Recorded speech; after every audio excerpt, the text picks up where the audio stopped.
welcome everybody. So we've got Marcus North in the Fell. Where are you, Ned? Where are you nestling away? I'm in North London at the moment. Are you? Yeah. I hope you were already there, mate. Absolutely. I've been here for 12 weeks with my in-laws, so yeah, you can imagine. Right. Okay. So we have Ned Eckersley in North London. James is in the Fell as well. Hello, James. How are you? Hello, Marty. How are you, mate? Not bad. You're looking better than you did this afternoon. Let's see, have you got the official cover on there, James? I've spruced up. I have spruced up. Very good, very good. And Tim's been busy today. Hello, Tim. Hello, Marty. I'm in Kimblesworth. Kimble. Little village just outside Chestnut Street. Yeah, it's a driver, isn't it, from Team Valley, really? One of my drivers, yeah. Yeah. Right. What we're going to do is we've had lots of questions from people. I'm just going to pull this up. So just an example of all of the questions we've had from people.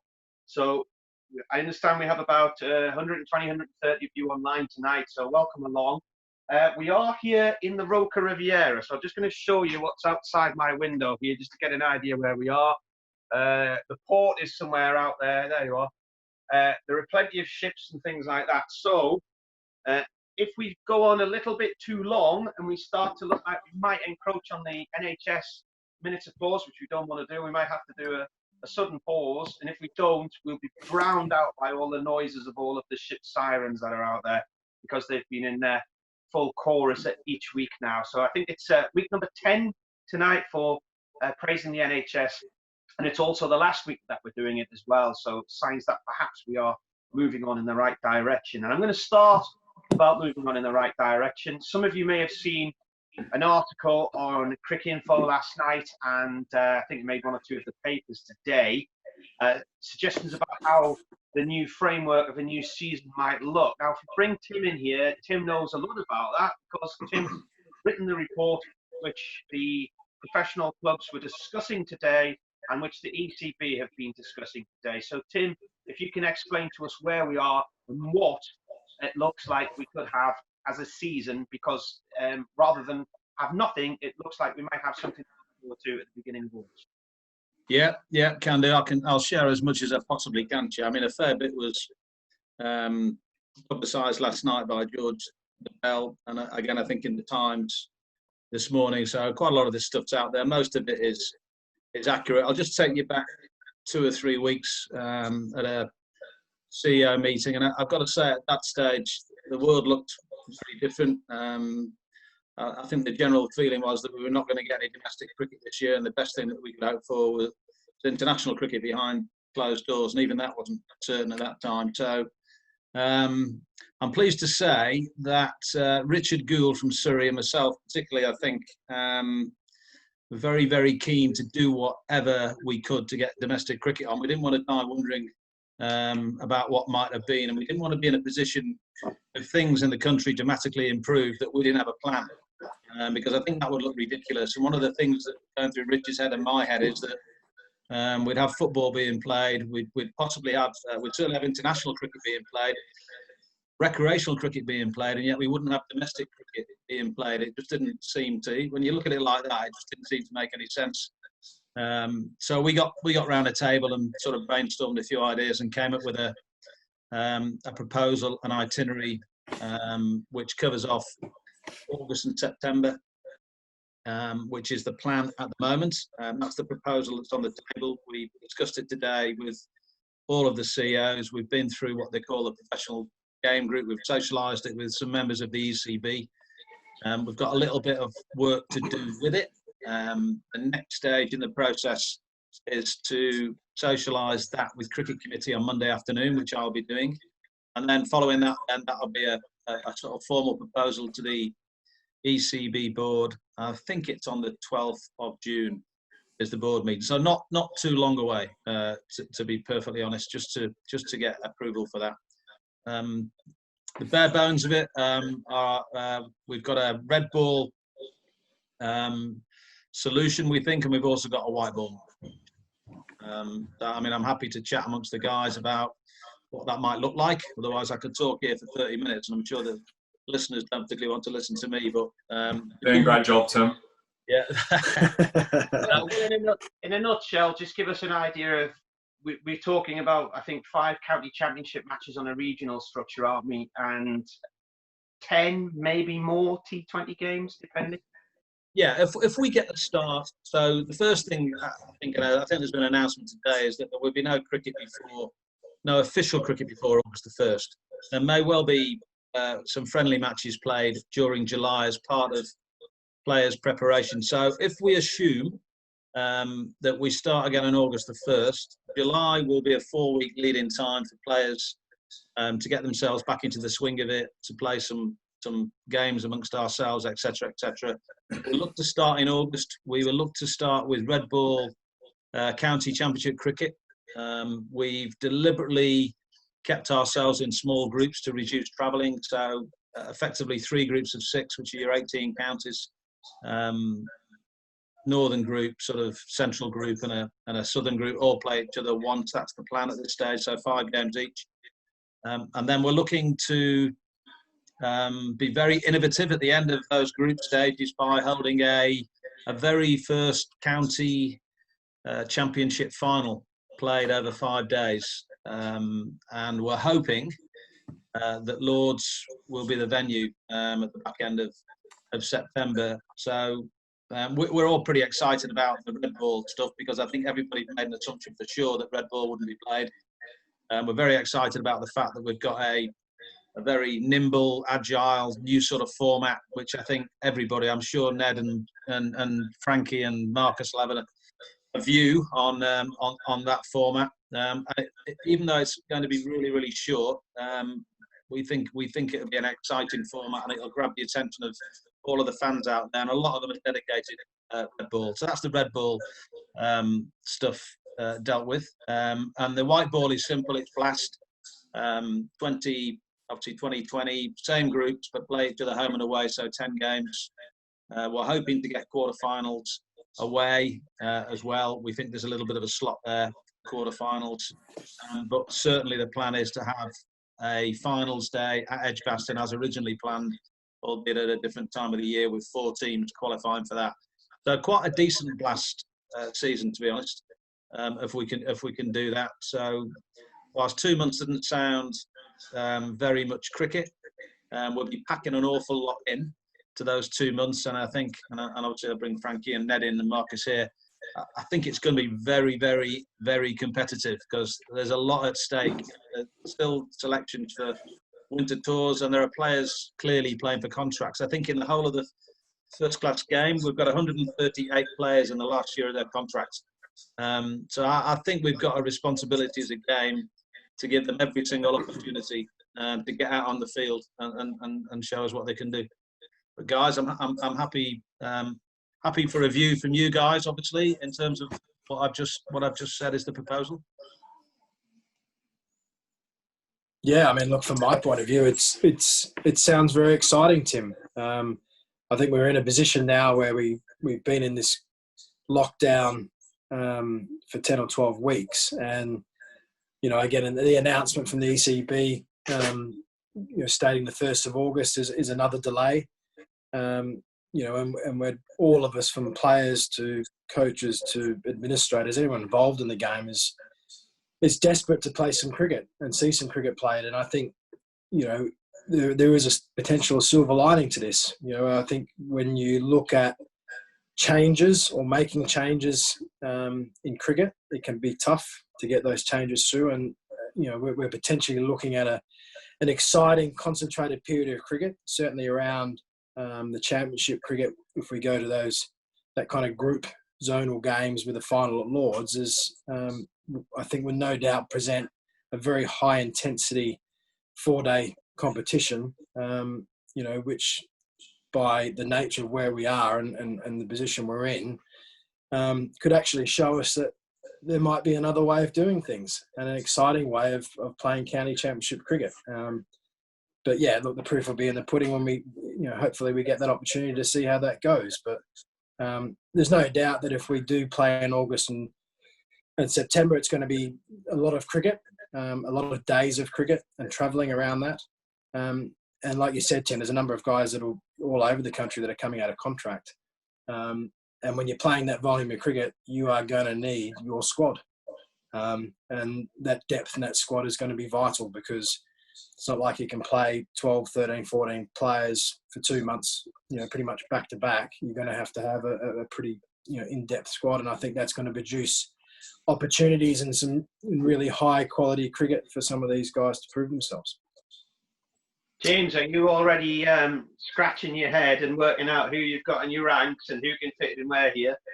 Yeah, absolutely, Marty. My fingers and toes across that society can keep behaving and we can keep trending in the right direction. I think if we can get the 2 months in of August and September, yes, it's not nowhere near what a full season does look like normally to us, but I think in some regards, if we can get that 2 months in and we can get to October with that 2 months of cricket, the thirst that we have now will be quenched in some manner, because there will be, as Marcus and Tim have alluded to, quite a high volume in 2 months. And, we've got different formats so we can appease, the fans in different ways.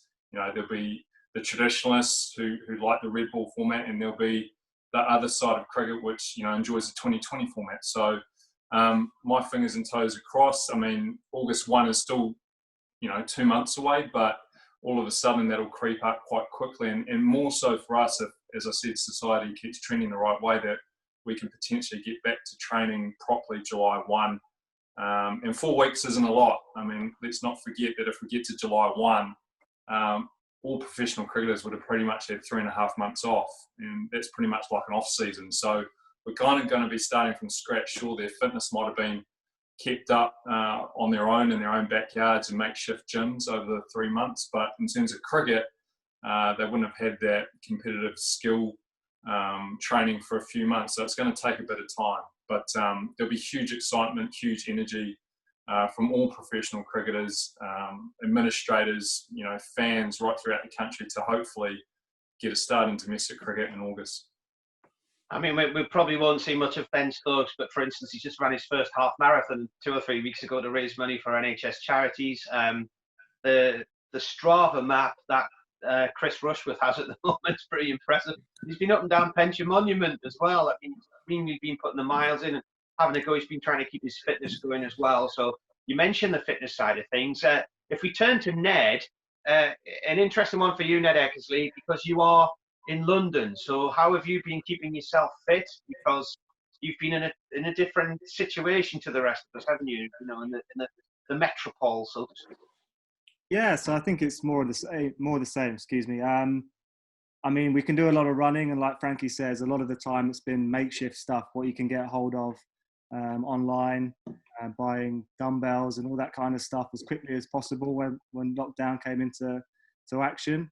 But yeah, it's going to be difficult. That 4-week period again is going to be getting your fitness back up to scratch in terms of, especially bowlers. They're going to need strength work, getting used to their bodies, bowling again. Long spells. They do a lot of work that takes a bit of time to get the body used to that. As a batter and a wicket keeper, it's slightly easier. So I don't envy the bowlers too much that they've got a 4-week turnaround, but they'll be itching just to get out there. So like you say, Rushies and the guys have been keeping up their aerobic fitness as much as possible. But when we come back, it'll be about the cricket specifics. You say it's interesting about the fitness levels, but I mean, as a wicketkeeper, obviously, a lot of it's about reflexes as well, isn't it? Yeah, absolutely. I guess that when the cricket stuff, I guess not a lot of guys have been away from cricket this long in the past. I certainly haven't had a 3.5 month period without, facing a bowler or having some throwdowns or catching or whatever. So it'll be interesting to see. Some guys will probably pick it up a bit easier, getting back into cricket, and other guys will take a bit longer. But I guess that's going to be the same for everyone around the country, and we're just looking forward to getting out onto the field and entertaining the fans who've been without cricket as well for the last 3.5 months. Yeah. Now, James, you've mentioned how long it will take. Local league clubs have actually started being allowed in a similar fashion to Ben Stokes and Mark Wood, for instance, to like Whitburn, for instance, this last week or so, they've been allowed to start training again with numbers limited at a time. So allowing 2 people to come into the ground for a next session or to do some training or whatever. So the local thing seems to be ahead of the county setup and seems to be on a par with England, if you see what I mean. So they're already up and running. We could actually see some club cricket before we see some county cricket. Yeah, and I guess probably Tim and Northie know a little bit more the reasons for that better than me. I think a lot of it's to do with the fact that county cricket's, we're professionals, we're not recreational cricketers. And pretty much most of us are on the furlough scheme with our respective counties, so we can't work as of right now in terms of a cricket side of things. I mean, Tim and North, is that sort of the guidelines around that? Yeah, and you've touched on something there that is quite important, because from a financial situation, obviously most of our staff, playing and non-playing, are on furlough. And one of the challenges that we've been wrestling with the CEOs is obviously bringing you off furlough. We need to be as sure as we possibly can be sure that we're actually going to start playing again, because the last thing we want to do is bring our playing staff off furlough and for there to be no cricket. And obviously then, the financial implications for that, for the clubs, pretty severe because of the hit that we've taken in terms of revenues. So there's no doubt there's an element of that. Otherwise, there really wouldn't be any reason why you couldn't do one-on-one nets in the same way that recreational players have. So I think we really want to get ourselves to the stage whereby we are as sure as we can be under the current circumstances that we've got a really, really good chance of resuming again. And I think the other thing as well, I think the ECB are very, very, because we're a professional sport, it's high profile, they're very conscious of the fact they don't want to go too early. Football obviously is having lots and lots of wranglings, as you know, and cricket stayed together throughout this.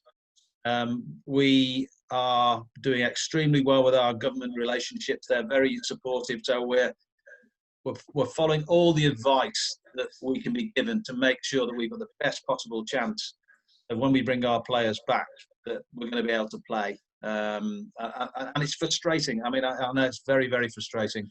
I've driven past cricket grounds where there are people netting, and I'm sure our guys are just going stir crazy, because to do that would then be transgressive furlough. But listen, we hope to get through that very quickly now. I mean, I think unlike 2 weeks ago, as I said, there's definitely light at the end of the tunnel now. And I think part of the announcements, or the announcements that were unintended announcements yesterday and this morning, have allowed us to talk a little bit more freely about that now. And hopefully the players that are out there, not just the ones at Durham, and the fans will think, wow, we've got a chance now of playing cricket, and which is not something I necessarily thought 2 or 3 weeks ago. And I like to think myself on the top end of being a positive person. So I am very confident we will get out there.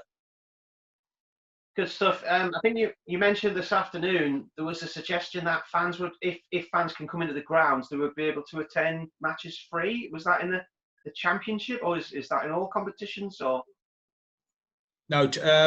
Okay, so one of the thought processes around starting red ball cricket, so part white ball cricket for a minute, slightly different animal, but red ball cricket would be the first to get off the ground.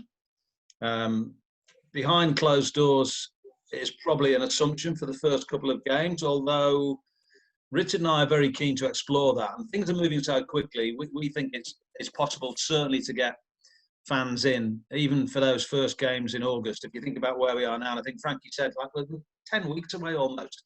If you think about where we were 10 weeks ago, and we've got another 10 weeks to go now, we could look at completely, the world could look completely different. So one of the thought processes we had as CEOs that all of those games in the county championship, including the final, would be free to all members of all clubs, and no matter where they are.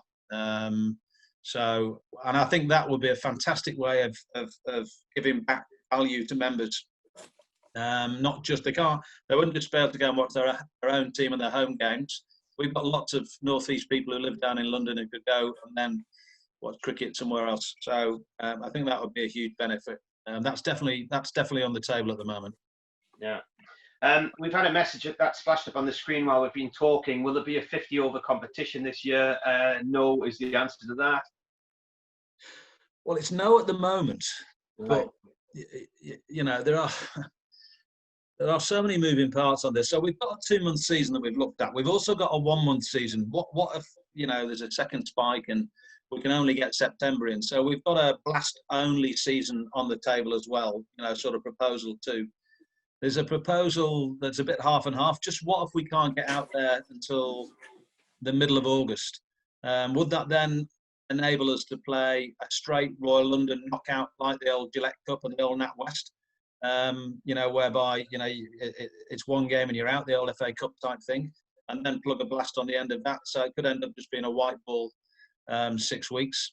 Obviously, our absolute number one option is Red Bull County Championship and pretty much a full blast at the end of that as well during September. So it's not off the table, but if we get away that August and September, it is definitely off the table. It doesn't mean we can't play a couple of 50-over games in July. Last couple of weeks in July as well. Check now. I was just thinking, I'm not showing any symptoms yet. Have you run out of water? Well, in the new test and trace system, Marty, I'll be pleased to say that if I do get going for some symptoms, I'll be putting all of your guys' contact details down, so you'll have to isolate for 14 days. Yeah, right. When this all began, James, let's not forget. I mean, I remember we were out with some friends for a night out in Fulwell and Bolden, and we were about to say goodbye to them. They bought a camper van, and they were about to go off with their children and do a 6-month tour of Europe, once-in-a-lifetime trip. And then I'm seeing Twitter messages on the Saturday night saying there's a suggestion Durham might come back from Zimbabwe. And I'm thinking, well, they'd probably be better off being in Zimbabwe. But there were reasons why you came back from Zimbabwe at the time. Can you just explain what they were? Because certain people had to disappear to other parts of the world, didn't they, for one thing? Yeah, look, it was a necessity to get back because the cards were falling the way that we find ourselves in now. We'd only just been out there for 2 or 3 days as a group, maybe not even that. And it was a pretty swift turnaround because we knew we had to get back to the UK. The situation, as we all know, has been unbelievably challenging. And at that time, things were changing daily in terms of the guidance on what you could and couldn't do. And we didn't want to find ourselves in a situation where potentially we might be stuck in Zimbabwe. So thankfully, Tim and Marcus and the club acted pretty swiftly and found us a plane to jump back on and get back to the UK as quickly as we could. And we all arrived back safely. We just knew it was important to get back home and then go from there. And as it eventuated, I think about 5 or 6 days after we landed back, the full lockdown began here in the UK. And then maybe a week or so after that, the same happened in Zimbabwe. So we knew as a club it was important to get us, the touring group that were out there, back to the UK as quickly as we could. Yeah. And Marcus, I remember talking to you at the time. You were over here. It was about player health and safety, wasn't it? And I think there was this fear that they would be stuck somewhere else and their families would be over here. And I think there's been a Chinese football team have been away from China for 3 or 4 months before they've just been able to get back home. So there were all these things spinning around in the air at the time. Yeah, there was, and that was, the worst outcome would be having players stuck in another country. And James is right. I mean, it was escalating so fast. It felt virtually every 12 hours guidelines were changing. Different parts of the world were shutting down. Different restrictions on isolation going into countries. So we felt that it was absolutely the right decision to get the guys home. And thankfully the guys did arrive back in time and quite swiftly, like James said. And they've been able to be, they're in their base with family, friends, wives, girlfriends, etc. Through this time. In hindsight, it was a great shame because I think our preparation over the winter was so good.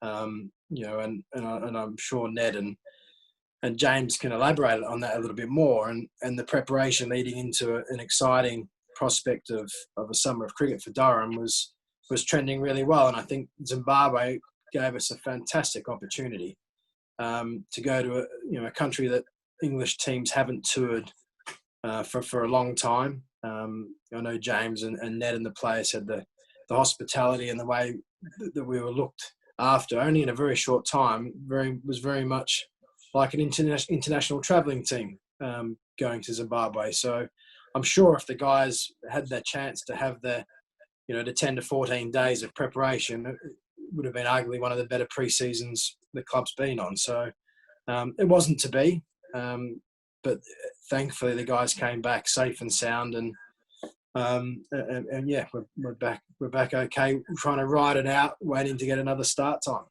Yeah, and that was the most important aspect, was to get back. I mean, I think if you were to ask that touring group whether it was a reason around cricket or the weather, you'd say 100% would stay in Zimbabwe. But morally, the right thing was we had to get back to the UK for the safety, for I guess the mentality of our playing group, of the touring group, to get back to the UK. Mm. Ned, what was the feeling among the players, would you say? Yeah, so we had a discussion on the first night we got there, and like Frankie says, it was changing so fast that we kind of said we'll play it by ear. We were just excited to get outside. The weather was nice, and it's a fantastic country to go and tour. I've been there before, so I was excited to go back again. But when we saw things escalating, all sporting teams were flying home, were getting back to their loved ones, and I think we had a discussion in the changing room, and it was the right decision to come home, because guys have young families. Guys wouldn't want to risk being in Zimbabwe. We could have possibly stayed and tried to ride it out, but that wouldn't have been the right decision. The right decision was to get home and get guys back with their wives, with their families, to make sure that they were there and with their loved ones when whilst this was going on, because we were in Zimbabwe, but loved ones here would have been worrying about their husbands and over in Zimbabwe themselves. So Yeah. Disappointing to obviously leave, like Marcus and James said, because it would have been a great trip, but hopefully next season we can possibly do it again. Yeah, I think you flew home with Derbyshire, didn't you? Was that right? They were out there as well, weren't they? Yeah, we did. We were on the same flight to Dubai, so they called a flight.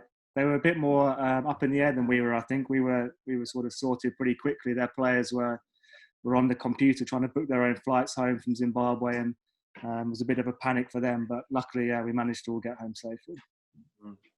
If you might be able to hear a vibration.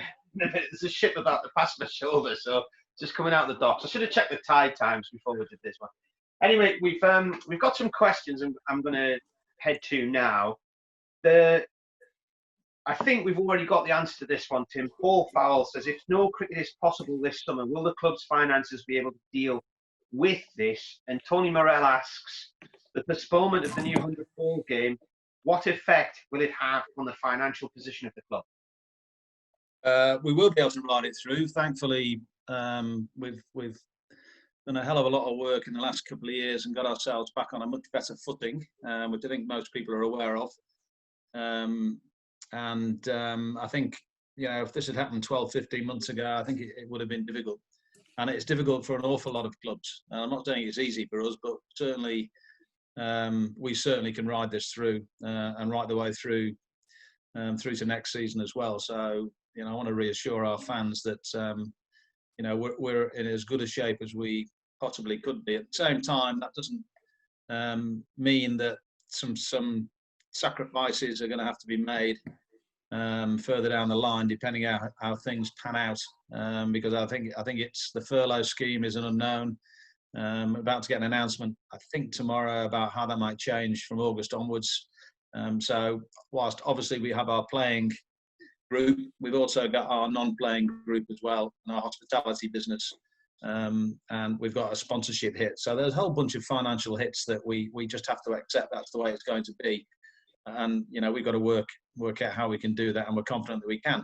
On the 100 situation, ECB have been incredibly supportive. We've had meetings with them in terms of, and all the clubs have had meetings with the ECB about 18 to 20 month cash flows.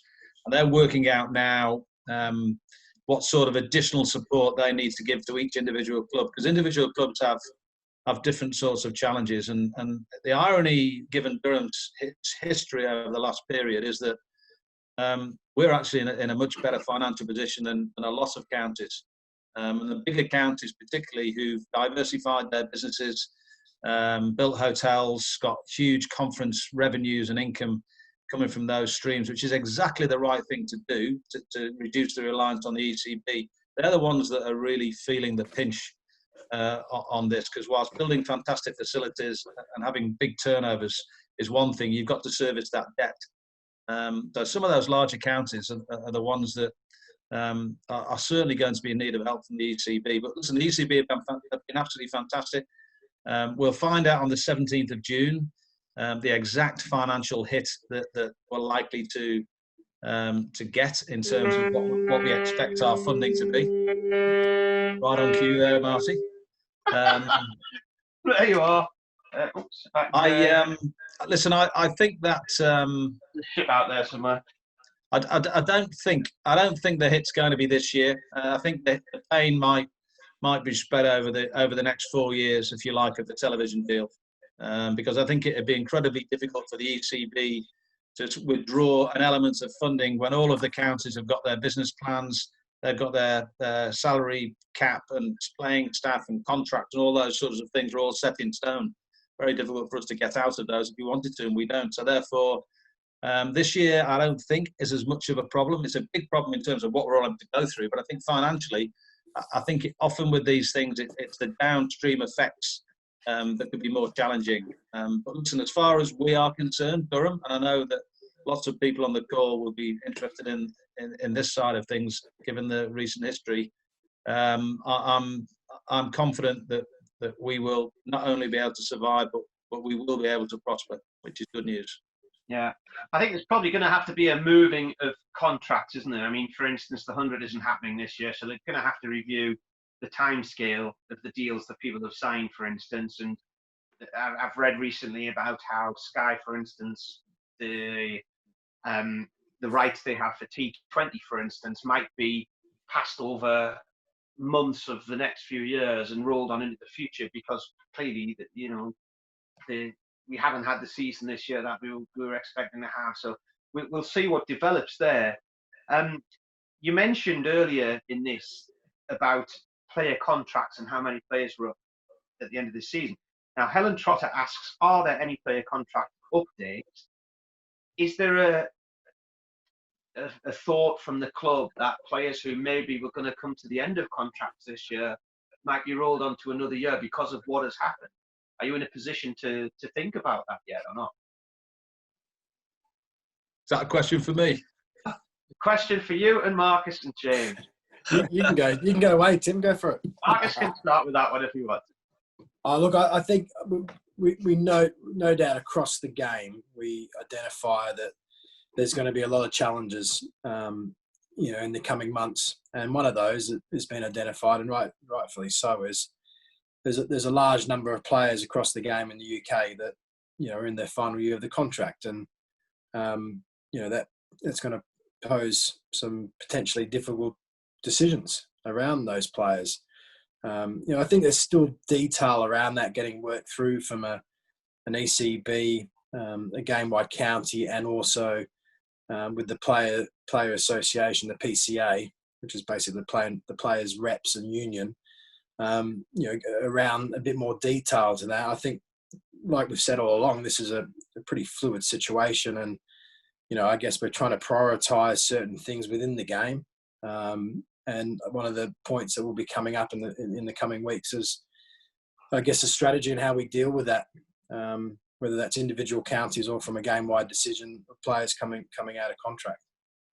Yeah, and from your point, James, you would have been expecting to have a whole season to look at your players again and to gather your thoughts and think about where you are with things, and that hasn't happened, obviously. Yeah, but there's nothing we can do about it. There's no point worrying or stressing from my point of view about that. We can only deal with what we have in front of us, and we've talked about the frustration of how well we train through the winter and not being able to apply that through a whole season this year, but we've potentially got 2 months of cricket, which is exciting. I'm sure it would have been nice to get another really good look at the players. I mean, last year being my first year in the hot seat, so to speak, was hugely valuable. You know, observing the whole squad and how they interact, how they deal individually with highs and lows, and getting to know them as people, you know, away from the game of cricket was hugely valuable. And obviously then, you know, building on that through the winter individually with players and trying to progress their own individual games. But there will still be opportunity through hopefully 2 months of cricket to keep learning and discovering about this group of people that we have that are all very good cricketers in their own right, and trying to progress them all individually and as a group to, you know, ultimately challenge for trophies and make Durham, you know, that strong county that it was not so long ago. Yeah. Ned, I suppose it's quite ironic. This time last year, I think we were swimming to venues. Looking at where the fixtures would have fallen this year, I don't think you would have lost a single over to the weather this year. It's unbelievable. The gardens are parched, you know, grounds are dry as a bone, and it was so wet this time last year. It must be such a frustration. And you and the other players, I presume you're all still in touch from varying means. Yeah, it's incredibly frustrating. Obviously, you look outside and every day you think, oh, it's be a nice day to walk out for a bat. But like James says, you look for the positives in this situation. So by the time August comes, the groundsmen have got no excuse for not having absolute belt to start playing the ball around all over the park. So it's definitely raining. Yeah, it's definitely raining. Well, it will, won't it? I'm just wondering, in the long term, if there's not been any action on these wickets, how will they play? Will they have softened up and deadened? I mean, the ground staff are obviously still working each day and they're rolling the squares, but there's not been any wear and tear on them. So how do you think that will play now? It's a good question. Obviously, we don't know, but you'd expect them to be slightly more batter friendly this year with the good weather and the extra preparation, because I know that obviously with the schedule that the groundsmen have nowadays, to get a preparation for wickets is really difficult. You know, they have 4-day games to think about, 1-day games, you know, which wickets to use, which not to use. And I'm guessing that this year we'll probably be able to use fresh wickets for each game. So I'd expect to see groundsmen around the country smiling a bit more. They've been able to give their squares a rest. I know they come under a bit of a barrage during the season. So, and yeah, like I said, hopefully some really good batting wickets. Yeah. Well, Marcus, I think the last time I met up with you was at Chester Street about January, and there was still water all over the square, which had more or less been there since the end of October last year. It just wasn't draining away. And then we had the floods of February, you know, the wettest autumn and the wettest late winter that I think we've had on record. And then suddenly this. I think we've just had the driest May. It's bizarre. Yeah, and in hindsight, it's actually been a slight blessing for Vic and the ground staff at Durham, because at the end of the season we had quite a lot of rain, which hampered our end of season works on the square. And then, like you said, that the rain kept falling. It felt like for months and months over that winter period, and there was a lot of lying water there, and caused a bit of damage to the square where we couldn't get that regrowth of grass. So we had a number of discussions, you know, in that kind of February period that we were going to have to play a certain amount, if not a lot of cricket in the first number of months on the far side of the square. But this great weather has enabled Vic and his team to get that regrowth and get that square back to a level which I'm sure he's a lot happier now than he was a couple of months ago. And I think, you know, if we get cricket started in August and September, we're going to see some fantastic pitches at the Riverside. Yeah. I tweeted yesterday how much I was missing cricket and the daftness of a 4-day game where a match looks like it's over in the first session and then suddenly it goes to the final session on a 4th day. And Vic tweeted back asking what was a 4th day, which I thought was quite good. Right, some other questions. Neil Canavan says, given that I read Northamptonshire are seriously considering ways to have matches with some spectators, what chance do you think Durham may be able to follow, given our ground would be more easily lend itself to socially isolating people in the ground? So I think that's the great hope, isn't it, Tim, that you will hopefully see some spectators in Chester Street this year? Yeah, no, absolutely. I think watching cricket rather than just watching it through a live stream or on television, is what everybody wants. Actually being there in the open air. So Richard Gould from Surrey, I know there was an article in the Telegraph a couple of days ago whereby it was quite detailed about how they managed to create a socially distancing stadium of 6,000 people at the Oval with all of the requirements that are needed, and that's current requirements as well. So that's why I stress really, it's 10 weeks down the line almost. And I think one of the things that we are very conscious of is going to government too early with a proposal around crowds when, if they're judging that by now, because they can't necessarily predict the future, they'd say no. It's behind closed doors. So timing, I think, is really important. And we want to go to the government with a proposal for crowds at cricket when we understand the circumstances have changed. So instead of trying to go for the gold version, we're hoping there'll be a bronze version, and we'll pitch for that because we think that's our best opportunity. So there are some nuances around going to government. It's not about jumping up and down saying this is our summer sport and banging on the door saying, it's not a contact sport, etc., etc. Very much about timing. I am confident we will play cricket, and I am confident that at some stage we will have crowds in to watch. I'm just praying that it'll be the 1st of August. But the later we leave it in terms of going to government, the more chance we've got of getting a tick in the box. I certainly think we'll get a tick in the box. Well, we will get a tick in the box to play behind closed doors, but we're desperate to get a tick in the box to have people watch. Yeah, I was watching the Downing Street briefing today, and I think one of the questions Robert Peston asked was the chances of, in the near future, the 2 metre rule coming down to the 1 metre rule. I don't know if you got an answer, I can't remember, but some countries have a 1 metre rule. We've had a 2 metre rule. Progress is being made generally. There's a suggestion that schools are going to start gradually going back on Monday. That might not be the case necessarily in the northeast because the infection rate is still so high here, or higher than other parts of the country. So we're sort of behind everything that's gone on. But in a few weeks' time, the whole scene could look different, couldn't it? Quite easily. Yeah, it will, and I think that's as I say, that's the very last bit. I think what we've got to do is have a schedule, have a format, have something that can fly, something that we can pick up and drop in very quickly, and you sort of, you leave that. We can leave those really tricky questions, till towards the end, particularly because the start of it is planned to be lots of red ball. Members can go to all the games, as I said, so therefore, it's not necessarily important for paying customers, those red ball. It's much more important that we get paying customers going into the Blast because of the revenues that brings. So that's another reason why we've done red ball, white ball.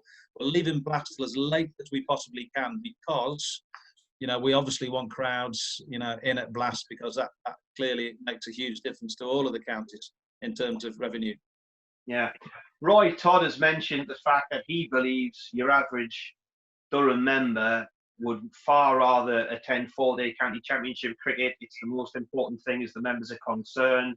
This is followed by the 50 over and then the 2020 as well down the list. But from a revenue point of view, in a year the clubs have had, as you mentioned there, you've got to think about trying to get some money in, and there is going to be, in the minutiae of cricket we see, given to what would have been a 6-month season to a 2-month season, you have tried to bring into account the county championship side of things as well. Any one of you can answer this, not Ned obviously, but those of you who know about these things, what is going to happen in regards to refunds and memberships and the England matches as well, because this is something we spoke about a few weeks ago, Tim. This is entitled a number of people. So it's a concern, isn't it? And, we're now seeing some football clubs are giving the remainder of season ticket money back to fans and whatnot. But how are things looking on a cricketing point? Listen, I guess it's probably for me to answer that one. So as far as the international cricket goes, obviously the ECB are insured for all of the tickets. So therefore, as soon as we are a little bit clearer about what's happening with that, because there is a suggestion Australia will end up touring at the end of the year. So it's a possibility. Unlikely, I would say, being perfectly honest, that that game will be played at Chester Street, but it's possible. But there is an insurance scheme in place for that. So we're just waiting for the ECB to give us further instructions on that. The membership one obviously is a little bit more tricky. I mean, lots of counties have got different sorts of schemes. The MCC, who are in a slightly different position, have decided that they'll keep all of the membership monies, which total £7.8 million. So, but they've got a 22-year waiting list. So I don't think we're going to get too many resignations. And they're a completely different animal. But lots of the other counties in the same position as us. It pretty much is top of the items to discuss at every CEO meeting. We have weekly CEO meetings. So we've got a number of different options. We are just waiting to see how much cricket we can get on and what it looks like and what we can offer our membership in terms of value versus refunds versus some particularly special offers for next season. Versus, of course, refunds. All of those are in the pot.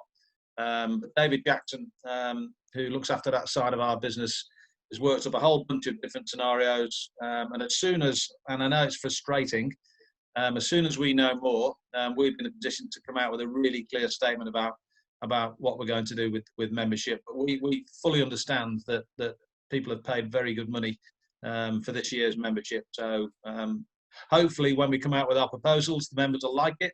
They'll understand the position that we're in.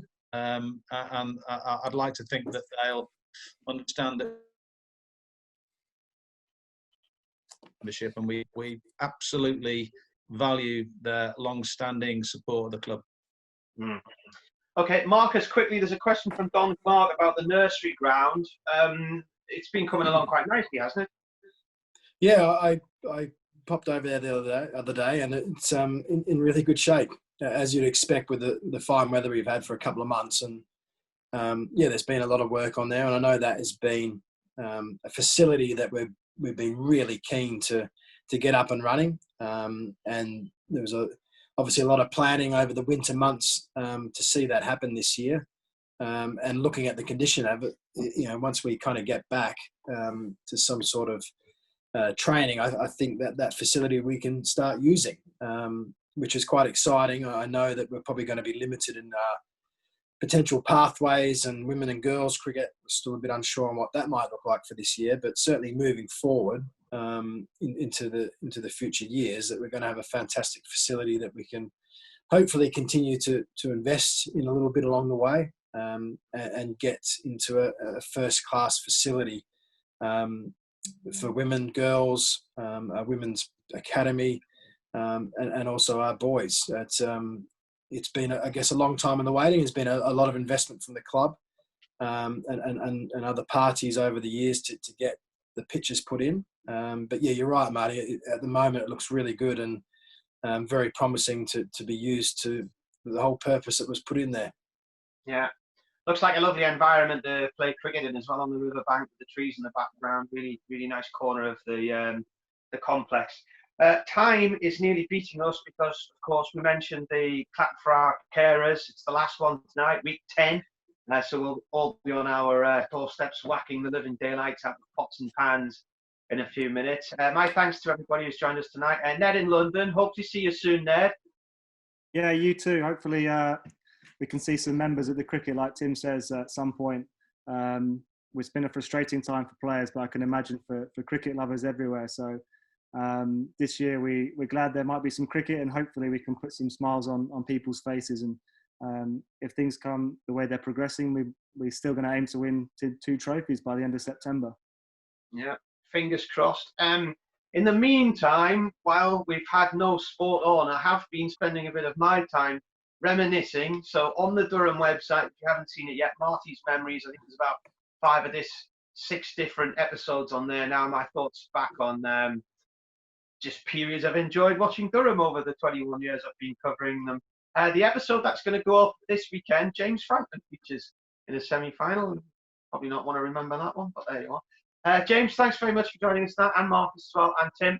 Nice to see you, Tim. And we've heard a lot of interesting things that I think has given a lot of us hope that we will be seeing some cricket again this season. So Thanks very much for joining us. Thank you as well for joining us online. I know there's quite a few of you out there. And thanks for your messages as well. And the ship that passed us is now well on its way out into the North Sea. So we had some marine traffic activity as well this evening. Hopefully see you soon, and hopefully on air as well, because we're all missing our cricket. Goodbye. Thanks, Marty. Thanks, Thanks, guys. Marty. See you soon. Thanks, mate. Bye. Bye.